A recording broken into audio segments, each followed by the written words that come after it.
কবি বলেন, যখন তুমি এসেছিলে ভবে, কেঁদেছিলে তুমি, হেসেছিল সবে, এমন জীবন করো হে গঠন, মরণে হাসিবে তুমি, কাঁদিবে বব। মাইকেল মধুসূদন দত্ত বলেন, সেই ধন্য নরকুলে লোকে যারে নাহি ভুলে, সেই তো ধন্য ব্যক্তি মানুষের কাছে, সেই তো ধন্য। সে ইন্তিকালের পর মানুষেরা তাকে ভুলে যায় না, মানুষেরা তার জন্য আফসোস করবে। প্রশ্ন হলো, কোনো মানুষ ইন্তিকাল করার পর আনন্দিত হয়ে, খুশি হয়ে আলহামদুলিল্লাহ পড়া যাবে কিনা? এর পরক্ষণে বিশ্বনবীর একটা হাদিস শোনেন। আন আনাস ইবনে মালিক রাদিয়াল্লাহু তাআলা আনহু ইয়াকুলু মাররু বিজানাযাক ফাআসনাউ আলাইহা খায়রান ফাকালা আন-নাবী সাল্লাল্লাহু আলাইহি ওয়াসাল্লাম ওয়াজাবাত। রাসূলুল্লাহর সাহাবী আনাস ইবনে মালিক রাদিয়াল্লাহু তাআলা আনহু তিনি হাদিসটি বর্ণনা করেন। তিনি বলেন, আমরা সাহাবীরা এক জায়গার মধ্যে জড়ো ছিলাম, এমত অবস্থায় আমাদের পাশ দিয়া একটা ব্যক্তির লাশকে নেওয়া হলো। তখন আমরা সাহাবারা বলেছিলাম, এই ব্যক্তিটা খুব ভালো ছিল, এই ব্যক্তিটা খুব ভালো মানুষ ছিল। আল্লাহর হাবিব বলেন ওয়াজাবাত, রাসূল বলেন ওয়াজাবাত। আনাস রাদিয়াল্লাহু তাআলা আনহু বলেন, আবার কিছুক্ষণ পরে আরেকটা ব্যক্তির লাশ আমাদের পাশে দিয়া যখন নেওয়া হলো, তখন আমরা বললাম, এই ব্যক্তিটা খুব খারাপ ছিল, তার অত্যাচারে আমরা জর্জরিত হয়ে গেছি, তার কারণে আমরা দিশাহারা হয়ে গেছি। আল্লাহর হাবিব বললেন ওয়াজাবাত। ভালোর কথা বললেন ওয়াজাবাত, মন্দর ক্ষেত্রেও বললেন ওয়াজাবাত। রাসূলুল্লাহর সাহাবী ফাকালা ওমর ইবনুল খাত্তাব রাদিয়াল্লাহু তাআলা আনহু মা ওয়াজাবাত। ওমর রাদিয়াল্লাহু তাআলা আনহু বিশ্বনবীকে প্রশ্ন করলেন, ইয়া রাসূলুল্লাহ, ভালো ব্যক্তির কথা শোনার পরে আপনি বললেন ওয়াজাবাত, মন্দ ব্যক্তির কথা শোনার পরে বললেন ওয়াজাবাত, ওয়াজাবাতের মর্মটা কি? আমরা কিছুই বুঝলাম না।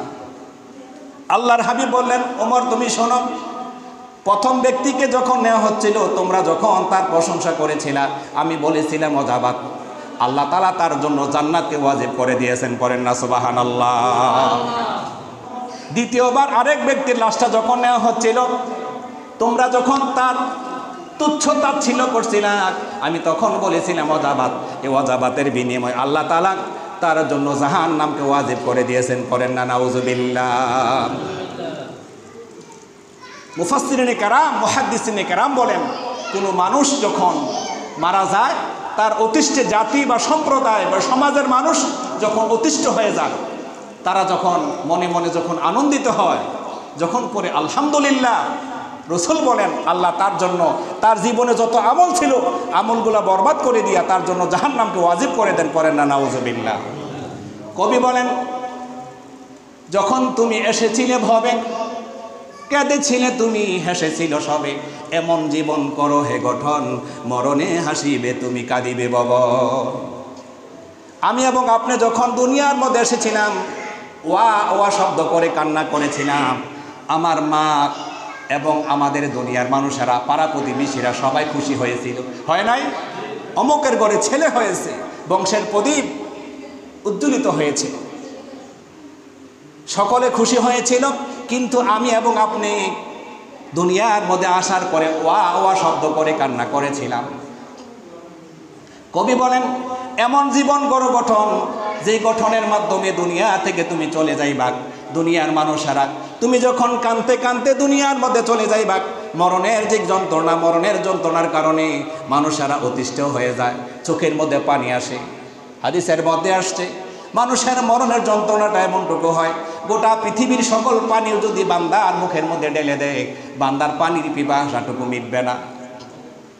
এই কঠিন মুহূর্তে বান্দা যখন কান্না করে, কবি বলেন, মরণে হাসিবে তুমি, কাঁদিবে ভবন। তুমি যখন মরে যাইবা, তখন তুমি কান্না করবা, দুনিয়ার মানুষেরা তোমার জন্য আফসোস করবে। এমন জীবন যদি গঠন করে যেতে পারো, আল্লাহ তোমার জন্য জান্নাতকে বাজেট করে দিবেন, পড়েন না সুবহানাল্লাহ।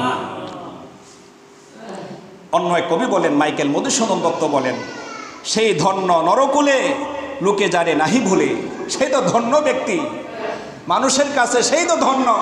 সে ইন্তিকালের পর মানুষেরা তাকে ভুলে যায় না, মানুষেরা তার জন্য আফসোস করবে। সম্মানিত আমার দিনদার কলিজার ভাইয়েরা, এমন কাজ আমরা সমাজে করব না, পরিবারে করব না। আমার ইন্তিকালের পর আমার স্ত্রী খুশি হবে, আমার সন্তান খুশি হবে, বাড়িওয়ালা খুশি হবে, সমাজের মানুষেরা খুশি হবে, দেশের মানুষ খুশি হয়ে বলবে আল্লাহ বিপদ আমাদের থেকে উদ্ধার করে নিয়েছেন।